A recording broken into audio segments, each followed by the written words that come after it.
बिस्मिल्लाहिर्रहमानिर्रहीम। अस्सलाम वालेकुम। Welcome to superior group of colleges DG Khan campus. आज हम बेटा अपने चौथे चैप्टर का चौथा लेक्चर जो है फोर्थ लेक्चर स्टार्ट करने जा रहे हैं। जो आज का टॉपिक है वो है जी remaining applications of hydrogen bonding. तीन हमने इसकी एप्लीकेशंस ऑलरेडी पढ़ ली थी। अब रिमेनिंग तीन जो है वो आज हमने वाइंड अप कर लेंगे। देखें, ये पहले तीन प्रॉपर्टीज़ हम ऑलरेडी डिस्कस कर चुके हैं। चूँकि हाइड्रोजन बॉन्डिंग एक लेंथी चैप्टर है तो यही वजह है फिर इसको दो हिस्सों में या दो लेक्चर्स के अंदर जो है वो वाइंड अप किया जाता है। तो आज के दिन हमने जो पढ़नी है वो फोर्थ, फिफ्थ और sixth property of hydrogen bonding या एप्लीकेशन को हमने डिस्कस करना है।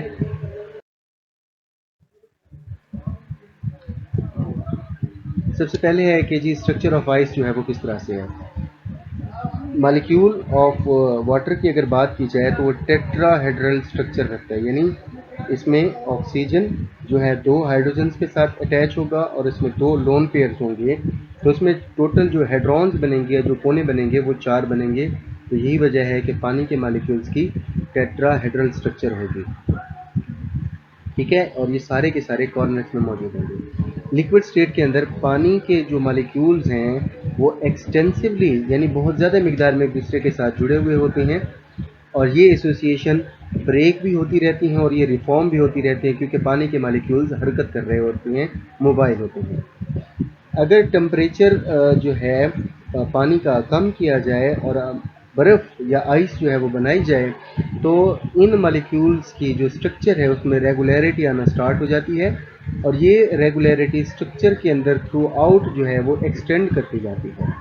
इस वजह से एम्प्टी स्पेसेस जो हैं, रेगुलरिटी क्योंकि पहले नहीं होती, लेकिन जब ये रेगुलरिटी आती है तो मुनासिब डिस्टेंस पर जाने के बाद इनमें एम्प्टी स्पेसेस पैदा होती हैं और यही वजह है कि जब आप पानी को बर्फ़ में फ्रीज़ करते हैं तो 9% स्पेस जो है वो बढ़ जाती है। अब आपको पता है कि किसी भी सब्सटेंस की जो डेंसिटी है वो वॉल्यूम के साथ इन्वर्सली रिलेटेड होती है, क्योंकि डेंसिटी का फार्मूला होता है मैस ओवर वॉल्यूम। तो यहाँ पर चूँकि वॉल्यूम आपका बढ़ रहा है, वॉल्यूम बढ़ेगा तो डेंसिटी जो है वो क्या हो जाएगी, कम हो जाएगी। तो इसका नतीजा ये निकलेगा, जो चीज़ ज़्यादा डेंस होती है वो नीचे जाती है और जो चीज़ कम डेंस होती है वो ऊपर आती है। तो वॉल्यूम बढ़ने की वजह से डेंसिटी बर्फ़ की या पानी की कम होगी और यही वजह है कि ये जो आपकी आइस है वो वाटर की सरफेस पर फ्लोट करती है, वो नीचे नहीं बैठती। अगर स्ट्रक्चर ऑफ आइस को देखा जाए तो ये बिल्कुल डायमंड के स्ट्रक्चर की तरह मिलती जुलती है। जिस तरह डायमंड के स्ट्रक्चर के अंदर कार्बन के एटम जो है वो टेट्राहेड्रॉन बनाते हैं और यहाँ पर जो है पानी के मॉलिक्यूल के अंदर ऑक्सीजन जो है वो टेट्राहेड्रॉन प्रोड्यूस करती है। अब लोअर डेंसिटी ऑफ आइस जो है बर्फ़ की कम डेंसिटी की वजह से एट 0 डिग्री सेल्सियस वाटर जो है पॉन्ड्स के अंदर फ्रीज होगा। ठीक है, और ये डाउनवर्ड्स डायरेक्शन की तरफ जो है पानी जो है वो क्या करेगा, मूव। अब पानी का जो टेम्परेचर होगा वो 4 डिग्री सेल्सियस पर चला जाएगा। 4 डिग्री सेल्सियस पर पानी के मॉलिक्यूल्स में जो वॉल्यूम है या जो स्पेसेस हैं वो मिनिमम होती हैं और यही वजह है कि इस टाइम पर वॉल्यूम कम होने की वजह से डेंसिटी मैक्सिमम हो जाएगी। अच्छा, तो होगा क्या कि इस टाइम पर पानी के मॉलिक्यूल्स में चूँकि हाइड्रोजन बॉन्डिंग पाई जाती है तो हाइड्रोजन बॉन्डिंग की वजह से सरफेस का पानी जो है वो फ्रीज होगा। अब जो आइस है बेटा वो हीट का जो है या जो आपकी जो कोल्डनेस होती है उसका ये इंसुलेटर है, यानी ये मज़ीद लेस टेम्परेचर को जो है या मज़ीद हीट को जो है वो फर्दर पेनिट्रेट नहीं करने देगी, जिसकी वजह से एक ब्लैंकेट जो है ब्लैंकेट ऑफ आइस जो है वो बन जाएगा। जिसका नतीजा क्या होगा कि भाई कोई भी झील होगी, कोई भी पॉन्ड होगा या कोई भी ऐसी पानी जो है वो किसी रिजर्वायर में मौजूद होगा तो उसकी सरफेस तो जमी हुई होगी लेकिन उसके नीचे जो है पानी लिक्विड फॉर्म में 4 डिग्री सेल्सियस पर मौजूद होगा और यही पानी जो है वो फिशेस को या जो दूसरे वाटर प्लांट्स हैं उनको सरवाइव करने में मदद देता है। ठीक है, कभी भी ऐसा नहीं होता कि पूरी झील का पानी नीचे से लेकर ऊपर तक फ्रीज हो जाए, कभी भी ऐसा पॉसिबल नहीं होता। ये सारा का सारा हाइड्रोजन बॉन्ड की वजह से पॉसिबल है। बाकी ये जो स्ट्रक्चर है इसमें ब्लू कलर में आपको ऑक्सीजन के एटम्स दिखाए गए हैं, जबकि ब्लैक कलर के स्मॉल बॉल्स के अंदर आपको हाइड्रोजन के एटम्स दिखाए गए हैं और ये किस तरह से हाइड्रोजन बॉन्ड डेवलप करते हैं ये हम ऑलरेडी भी डिस्कस कर चुके हैं।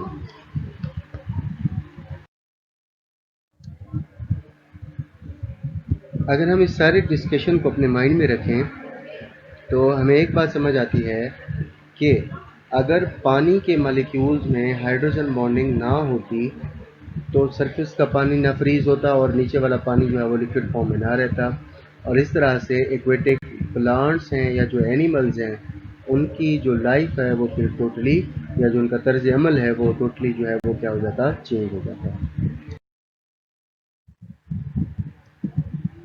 अब hydrogen bonding in biological compounds यानी लाइफ मॉलिक्यूल्स के अंदर और फूड मटेरियल के अंदर हाइड्रोजन बॉन्डिंग को हमने डिस्कस करना है। हाइड्रोजन बॉन्डिंग जो है वैसे मॉलिक्यूल्स में भी एग्जिस्ट करती है जो कि लिविंग सिस्टम का हिस्सा होते हैं। प्रोटीन्स जो हैं वो एक इम्पॉर्टेंट किस्म के लिविंग ऑर्गेनिज्म के अंदर पाए जाने वाले कंपाउंड्स हैं। Fibre like those found in the hair, के ऐसे फाइबर या ऐसे रेशे जो कि बालों में, रेशम के अंदर, सिल्क के अंदर और मसल के अंदर पाए जाते हैं, उसमें long chain of amino acids होते हैं।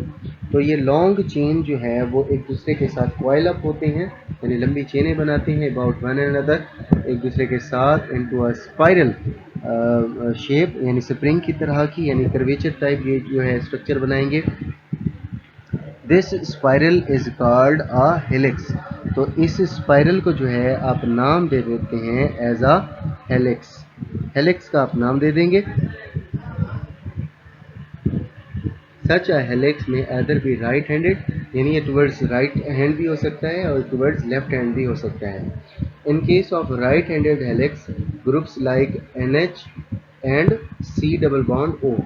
तो अगर आप राइट हैंडेड हेलिक्स की बात करें तो इसमें अमाइनो ग्रुप और कार्बोक्सिलिक ग्रुप जो है CO ये वर्टिकली एडजेसेंट होते हैं एक दूसरे के साथ और ये लिंक्ड होते हैं through hydrogen bond. these hydrogen bonds link one spiral to other. तो ये एक स्पाइरल को दूसरे स्पाइरल के साथ जोड़ते हैं। एक्सरे एनालिसिस ने जो है इस बात को वाज़ेह किया है, इस बात को शो किया है कि अगर ऑन एवरेज देखा जाए तो 27 अमाइनो एसिड यूनिट्स जो हैं वो एक हेलिक्स की टर्न के अंदर यानी उसकी एक टर्न में ये 27 अमाइनो एसिड्स मौजूद होंगे। DNA यानी D oxy ribo nucleic acid जो है इसकी 2 स्पाइरल चेन्स होती हैं और ये एक दूसरे के साथ लिपटी हुई होती हैं, कॉइल्ड होती हैं ऑन अ कॉमन एक्सिस, एक मुश्तरका एक्सिस के ऊपर। इस तरह से ये डबल हेलिक्स बनाएंगे और इसका जो डायामीटर होगा यानी इन दोनों का एक दूसरे से जो फासला होगा वो 18 से 20 एंगस्ट्रॉम के बराबर होगा। 1 angstrom is equal to 10 raise to power -10 metre. They are linked together by hydrogen bonding in their subunits. तो इनमें भी सब यूनिट्स फॉर्म के अंदर हाइड्रोजन बॉन्ड एग्जिस्ट करेगा। इसी तरह से फूड मटेरियल लाइक कार्बोहाइड्रेट्स हैं जिसमें ग्लूकोज है, फ्रुक्टोज है, सुक्रोज है, इन सब के अंदर हाइड्रोक्सिल ग्रुप मौजूद होता है और ये रिस्पॉन्सिबल होते हैं हाइड्रोजन बॉन्डिंग के लिए। तो देखें इसमें बेटा पहले नंबर पर जो स्ट्रक्चर आपको दिखाई गई है ये हाइड्रोजन बॉन्डिंग इन प्रोटीन्स है।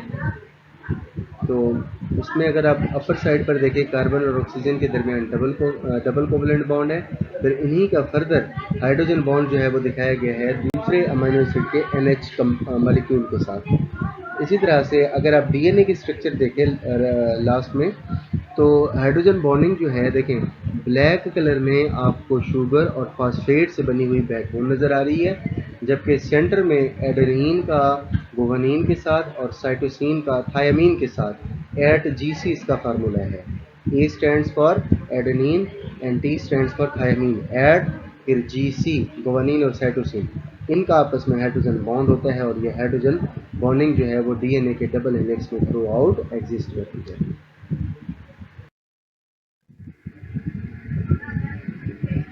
हाइड्रोजन बॉन्डिंग जो है वो ऐसे कंपाउंड्स में पाई जाती है जिसमें पार्शियल पॉजिटिवली चार्ज हाइड्रोजन जबकि दूसरी साइड पर हाईली इलेक्ट्रोनेगेटिव एटम जो है होना चाहिए जिस पर पार्शियल नेगेटिव चार्ज होता है।